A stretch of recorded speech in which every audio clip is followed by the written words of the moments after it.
The city is known worldwide as the home of the University of Oxford, the oldest university in the English-speaking world. Buildings in Oxford demonstrate notable examples of every English architectural period. Oxford has a broad economic base.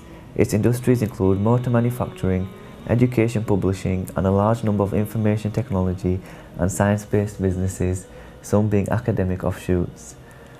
Oxford University is also home to the Prime Ministers Margaret Thatcher, John Major, Tony Blair, Gordon Brown, David Cameron, Theresa May, Benazir Bhutto and Bilawal Bhutto Zardari.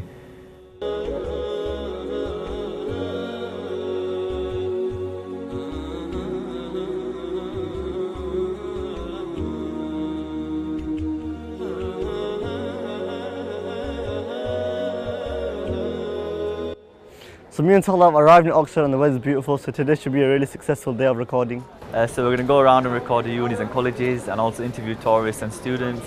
At the moment we're stood at Radcliffe Square with the famous Bodleian libraries behind us. So yeah, we're going to go take a closer look. Yeah, we're also going to visit the Oxford Mosque of Islamic Studies, which should be really good. Yeah, and hopefully it should be a successful day.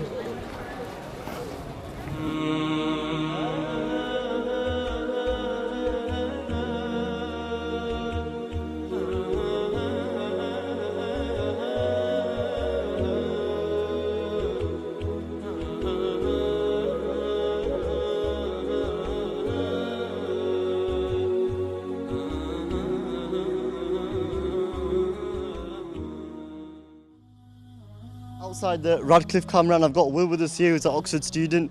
We're just going to ask him how Oxford is and what the student life is. So what inspired you to come and study at Oxford, Will? Yeah, so it's a beautiful campus. All the buildings are very old and it's very scenic here.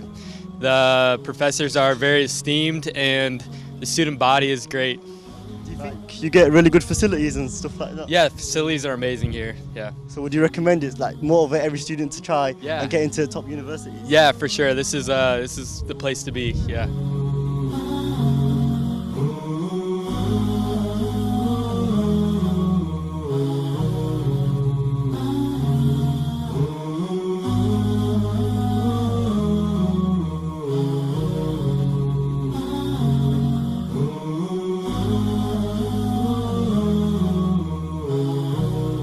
So we're joined here by Ross outside the Radcliffe camera. It's Ross's fifth week here at Oxford. What's made you come down to Oxford this summer? Well, we're studying abroad here through our school back in the States, and it's a taste of something else here in England, and then we'll take opportunities to go travel around. But we're stationed here for 4 days a week, and it's beautiful. What would you say the opportunity's been like so far? Well, it's just an incredible experience to be surrounded by so many esteemed people. You go into a lecture and everyone in the room is 10 times smarter than you. It's just, inspiring. Yeah, and you've come all the way from the United States, so what's motivated you to come all the way from there? Well, I mean, the majority of Americans don't get to see this kind of thing back home. Everything you walk by is 1,000 years old, and America is just not that old of a country, so it's just kind of interesting to see all this kind of stuff. Yeah, I hope you enjoy the rest of the summer. Thank you very much.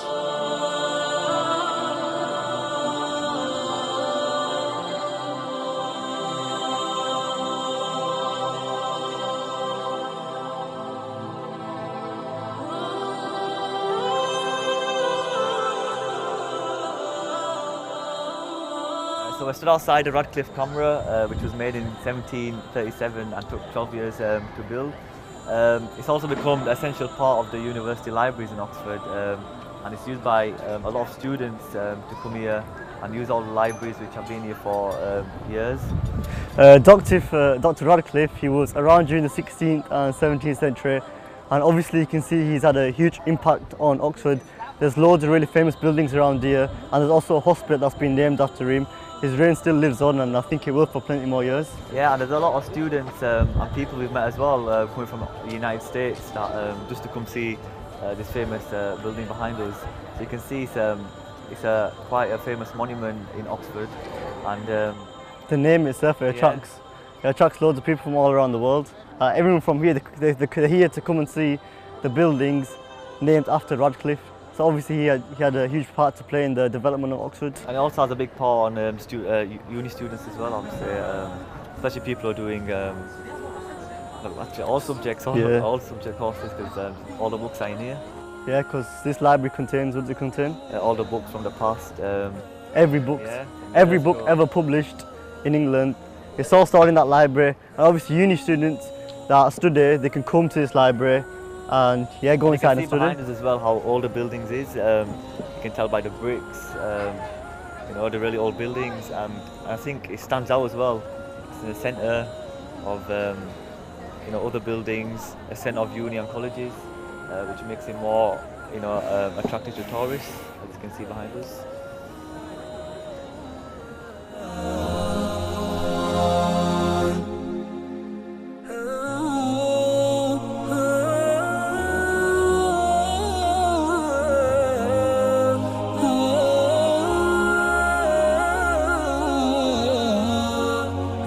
So we're still outside the Christchurch Meadow, which is open all year round for the public. It's quite a big tourist attraction in Oxford, and it's open for entertainment. You know, people coming around, sitting down, having picnics. Yeah. Yeah, the Meadows is located in the centre of Oxford, and like Tyler said, it's a really popular tourist destination, especially in the summer. And yeah, like you said, it's a really popular place for entertainment. Like part of Harry Potter was also filmed here, and there's also a river nearby where people can go on trips, and yeah, people love coming here and recording. We've met a lot of students today as well. We've gone on boat rides as well. So alongside their uni work, they come here to have fun. Yeah, the meadow was built in the 18th century, and it still stands today as a really popular tourist attraction. And yeah, it should carry on attracting loads of people over the next few years.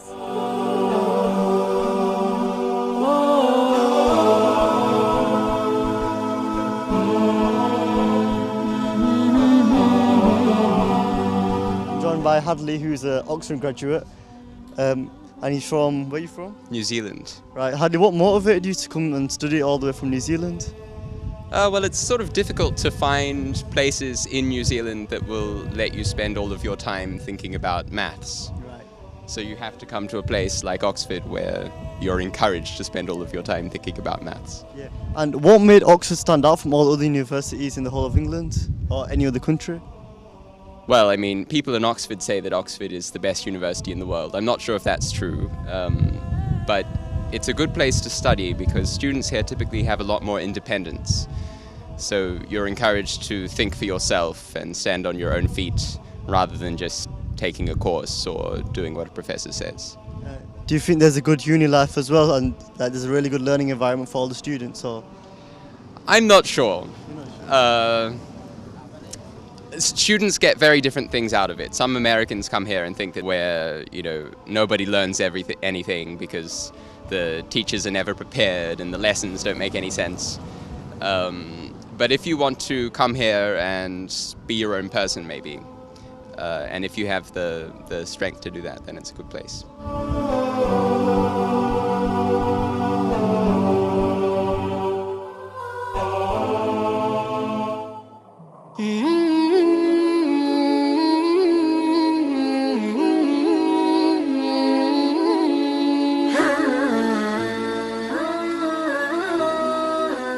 I'm joined by Hank, who has come from New York City.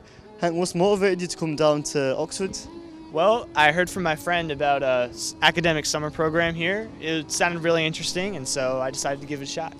And how are you finding it so far? How are you finding Oxford? What do you like about it? What don't you like about it? Well, there's not much not to like. I mean, you walk around the city and it's like you're walking through a museum that's outdoors. You look to your right, it's a building from the 1500s. Look to your left, it's a building from the 1300s. That's probably my favorite part. The classes are great, the teachers are great. It's just been a really great experience all around. Do you think you might come to study here in the future? Or? I've definitely been considering it. I don't know if I'm smart enough to get in, but I think I'll try at the very least.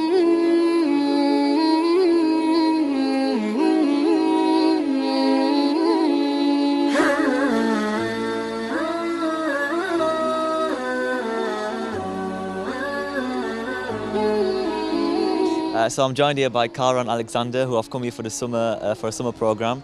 What's motivated you to come down here, Cara, to Oxford? Well, I'm doing this filmmaking course here, so it's pretty interesting, so that's why I came. How are you finding it so far? Yeah, no, it's pretty good. The weather's pretty sweet for England, so. Yeah. Alexander, how are you finding Oxford so far? What do you say have been the highlights so far? I live in a really small town, so I love going to big places and seeing new things. I love the buildings here as well. What's the best place you've been to so far? I don't know, the Pembroke Dining Hall is beautiful. Love it there. You're both high school students, so would you say you'll think about coming to Oxford Uni in the future? Yeah, maybe, I guess, somewhere in England. Yeah, I'm applying this fall, so I'll probably apply to one of the colleges here. So good luck and I hope you enjoy the summer. Thank you.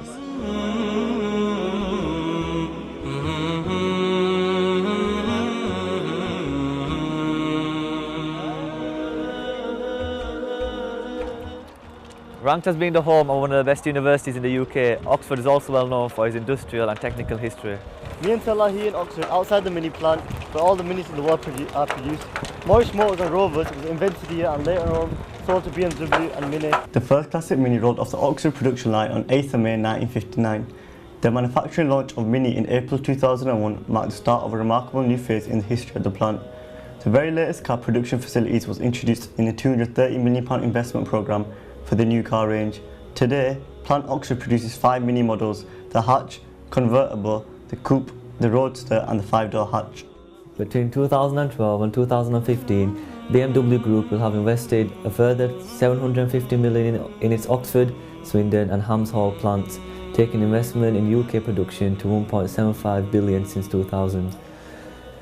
More than 1,000 robots applied between 4,000 and 6,000 spot welds to create the new mini body shell. There are more than 4,000 associates currently employed at Plant Oxford. Plant Swindon has around 800 associates.